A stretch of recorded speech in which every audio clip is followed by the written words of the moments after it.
ho aminareo zay olom-bofidy araka amin'ny fahalalana raha teo zay an'Andriamanitra ray amin'ny fanamasinana ny fanahy ho amin'ny fanarana sy famafazany rany Jesosy Kristy ampitomboana ho anareo eny ny fahasoavana sy ny fiadanana. Amen. Alarobia 1 Desambra 2024 ivanjina ny loteny manao hoe manesy tena ny mpino. Andeha ry havana hidera sy ankalazan'Andriamanitra isika. Ho mandrakizay ny voninahary Jehova. Aoka Jehova hifaly amin'ny asany. Jereny ny tany dia miororo, tendre ny tanany dia mibora dia mitonaka. Hira ho an'i Jehova raha mbola velona koa. Ankalazan'Andriamanitra raha mbola miaina koa. Ho mamy ny fisainako azy. Izao ny hifaly amin'i Jehova. Misaoran'i Jehova ary fanahiko. Halleluja. Amen.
Vavaka isika.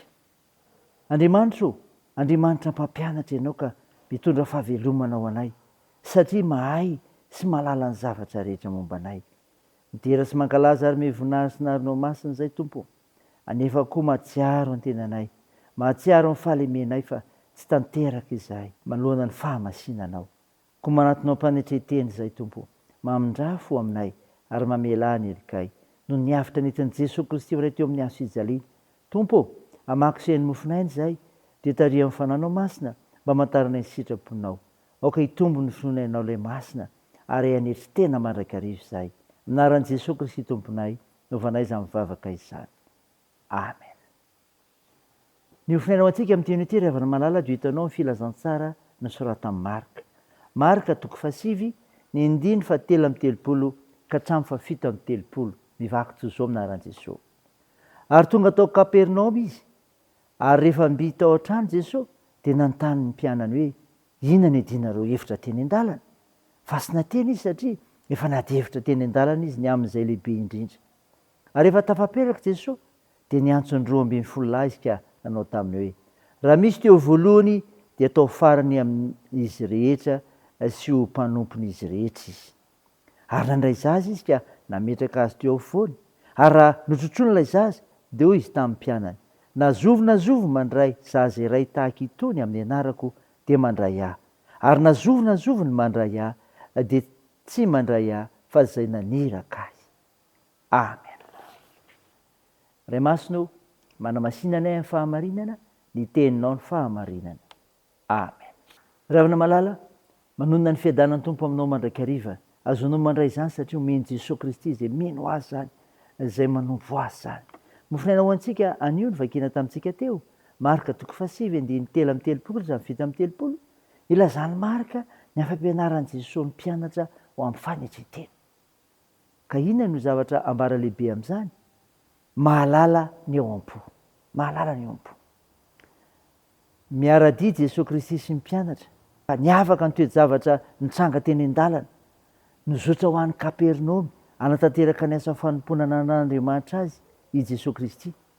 Reto mpianatra kosa, ny namaika azy dia fiadiana toerana, fiheverana izay ho lehibe, ho mpitarika amin'izy rehetra. Na dia tsy nandre mivatana ny fampiresana azy Jesosy Kristy, dia nalala ny ady hevitra, nalala ny tao am-pon'izy ireo ka ino mametraka fanontaniana. Inona ny adinareo hevitra teny an-dalana? Tsarovy ry havana, fa tsy misy miafina amin'i Jesosy Kristy ny ao am-ponao. Andriamanitra malala ny miafina rehetra, izy koa aza miafina na manafy ny zavatra aminy, fambarao amin'ny zavatra rehetra. Jesosy Kristy mampianatra ho amin'ny fanetreteny tokoa ry havana dia izao, mitarika ho amin'ny fanompony, mitarika ho amin'ny fanompony. Mazava tsara ry havana ny toromarika omeny Jesosy Kristy mpianany. Raha nisy teo voalohany dia atao farany amin'izy rehetra sy ho mpanompon'izy rehetra izy. Izany hoe tsy ny resaka atao no ahazona ny larana voalohany, ny ho mpitarika fa ny fanekena nompo. Tsy atoerana ny tokony mamaika fa ny fanekenanao asa fanompona. Tena nompo ho amin'ny fampandrosoana ny hafa, fiheverana ny hafa. Manompo an-tsitrapo tsy misy tambiny ary tsy mila tambiny. Fanaovana asa soa tahaka ny tanterahana amin'ny zaza, ny zaza izay tsy mahavaly fity. Manana fanetretena ka mahaiza manompo ny namanao. Izany ry havana, raiso izany, azonao mandinika ny tenanao, dia n'Andriamanitra hery ny voninahitra. Andeha hivavaka isika. Tompo, misaotra ny mofinaina nomenao anay izay milazany amin'i Jesosy Kristy nampianatra ho amin'ny fanetretena, ka mahalala ny eo am-po, mitarika ao amin'ny fifanompona ihany koa. Apetraka fenao aminao ny fifidianana hatrehanay anio, manjakany ny fahamarinanao Jesosy ary ny fahatahorananao koa. Tompo, sitrandro ireo marary ka omenao fanantenana, toany ny asa fitsaboana, ampirezinao izay azony manjo, fa ianao Jesosy Kristy tokoa no manana fampinoana tsara indrindra ho an'ny olona anatin'ny fahoriana. Ary vonjeo ny marezikiolona ary ho sahirana. Tao io ny fihazakazanay amin'ny asa aman-draharaha, ny fianarana, ny tokantrano ary ny fikasana rehetra. Ny vavakay dia ataony amin'ny anaran'i Jesosy Kristy mpamonjy anay, izay efa nampianatra koa ny vavaka manao hoe raha nay eo izay any an-danitra, ho masinana anie ny anaranao, ho tonga anie ny fanjakanao, atao anie ny sitraponao, ety an-tany ho tahaka ny an-danitra.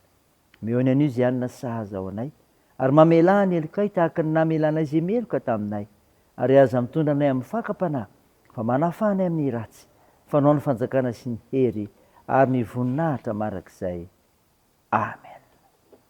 Votanteraka aminao ny tsodrana tolotra anaran'i Jesosy Kristy.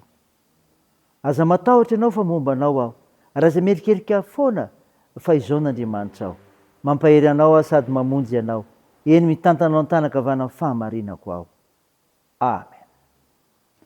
Teo n'Andriamanitra rehetra ny voninahitra amin'ny anaran'ny Ray sy ny Zanaka ary ny fanahy masina amen.